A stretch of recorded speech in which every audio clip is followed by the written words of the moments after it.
Objection. I also have one where it is entitled, Public Safety Groups Face an Uncertain Future Months After Federal Grant Cuts, published by the National Public Radio. Without objection. I also have one that says Justice Department slashes essential services for crime victims, published by the Brennan Center. Without objection.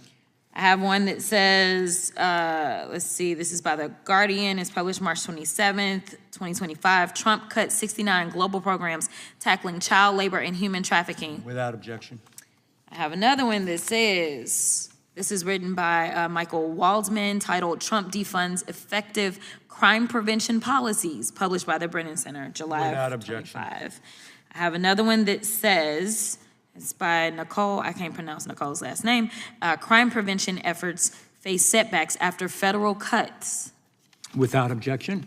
I have another one that says, federal cuts to behavioral health will harm public safety, from September 23rd of 2025. Without objection. And my final one on this issue, so we can put this to rest. I ask unanimous consent. This is written by Nick Wilson, titled, The Trump Administration's Budget Will Undermine ATF's Efforts to Prevent Violent Crime. This was published by the Center for American Progress on July 9th, 2025. Without objection, I would remind everyone that those are, in sincerity, mostly left-wing publications, and I could come and put a lot of UCs in for publications that would disagree with that totally. Okay. So my point being, let me just finish my point, it's not going to put anything to rest, and you know that. Well, but Mr. Chairman, I will ask, if you do have any UCs that say the opposite about these federal cuts, as if they didn't happen, please enter them into the record so that we can have it in the congressional record that these cuts were not made. I just would like it to be, I want us to have an accurate record. Mr. Not Chairman, necessarily the cuts, but the result of the cuts are two different things, where you're spending money and if you're spending money that's effective. Mr. Chairman, if I could, I just have 4, not 7. I think I just counted. Without objection. So this is in Reuters. Federal drug prosecutions fall to lowest level in decades as Trump shifts focus to deportations. This one is the Washington Post, November 10, 2025. No longer liberal publication, by the way. Justice Department struggles as thousands exit and few replaced.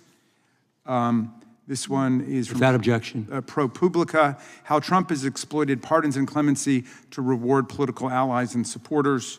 And finally, this one from the Cato Institute, ICE has diverted over 25,000 officers Without from their objection. jobs at the FBI. Okay.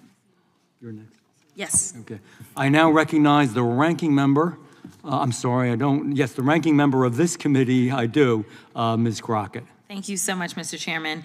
If we've learned anything this year, is that congressional Republicans are more interested in serving Donald Trump than they are in serving their constituents. Over the past 10 months, they have given away permanent tax cuts to the wealthiest people on earth, demolished half of the White House, pardoned violent insurrectionists, significantly driven up cost of living across the country, and then given themselves a taxpayer-funded 8-week vacation, all so that they could delay as long as possible Congress voting to release the Epstein files. And now they're trying to gaslight you into believing that you should trust them on crime policy. They want you to believe that living in a police state is a good or normal thing. They want you to be okay with having armed soldiers and federal agents monitor you as you shop for groceries or take your children to school. They want you to think that you won't be affected, but we've already seen Americans detained, arrested, injured, and some nearly killed because of this administration's reckless approach to handling crime. And they're doing all of this without acknowledging the fact that Republican-led states are experiencing a murder and crime and violent crime crisis, and they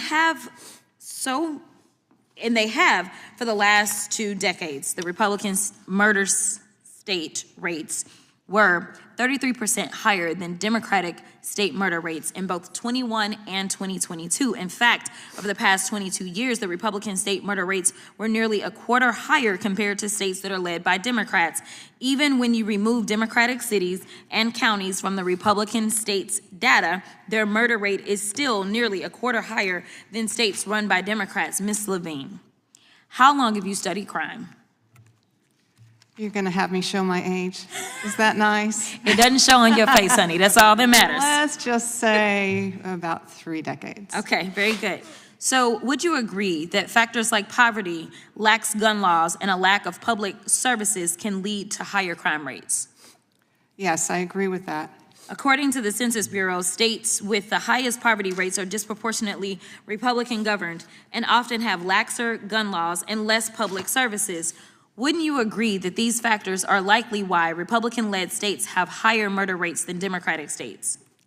I would. In fact, I would like to lift up some research from one of our faculty members, Dr. Robert Apel. He recently conducted a study looking at the relationship between levels and quality of public assistance and crime, and found that there is the relationship in the expected direction, that is, lower public assistance, more crime, more recidivism. Thank you so much for that.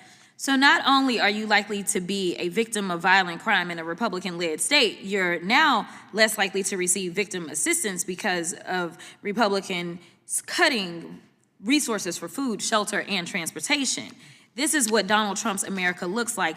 Never let a wannabe tyrant convince you that the only way for you to be safe is to live under a police state where he controls your day-to-day activities by means of military or armed federal agents. That's what we call a dictatorship. And I just want to be clear, because I appreciate what you just brought up, because I did serve as a public defender and a court-appointed attorney. So as we sat here, I remembered that one of the witnesses' opening statements, they mentioned the word why. And as Michael Jackson used to sing, why? We have not dealt with the why. We have not dealt with why crime happens. And if you understand the why, then maybe you can come to a conclusion. But as someone who has sat there with people that were too poor to be able to afford their own attorneys, I can tell you some whys. But what I am going to do is talk to you about why the idea that incarceration is the only thing that can fix anything, and the fact that we have two witnesses that are telling us that we need to go back to the '94 crime bill when we learned that all that did was drive up incarceration. It didn't drive down addiction, because addiction is actually an illness, but that's a whole other issue. And you can't incarcerate your way out of an illness, just like you can't incarcerate somebody that has cancer and believe that somehow they now will be cured. But I digress. What I will tell you is that we also know that the U.S. has the highest incarceration rate of any independent democracy on earth. Worse, every single state incarcerates more people per capita than most nations. In the global context, even progressive U.S. states like New York and Massachusetts appear to be extreme, just like Louisiana and Mississippi.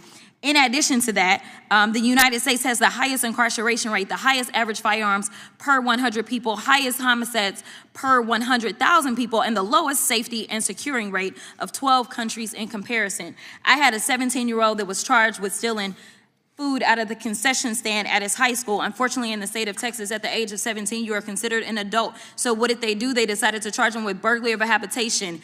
He had an attorney that was not me when he went through this. They put him on felony probation. Ultimately, they revoked his probation because he was too poor to show up to his actual probation officer, as his mom was the one who was required to take off work so that she could take him in. I'm gonna wrap up, but this is really important for people to understand. At the end of the day, they ended up giving my kid the maximum punishment for less than $20 worth of candy that he stole out of the concession stand. Ultimately, I told them that it was a mistake to send him to prison. When he went to prison, he learned how to be a criminal. That's where he learned how to cook meth. The next time that I saw him, it was because he had committed a real crime. Ultimately, all that did was harm our communities. And I will be clear, this was a poor young man, but he was not black. So, and this was in rural Texas. Time is this expired. was East Texas. Time is so I want to expired. be smart about what we do with crime, and I want to make sure that Time we is are putting our expired. money in smart places. Thank you so much for being kind.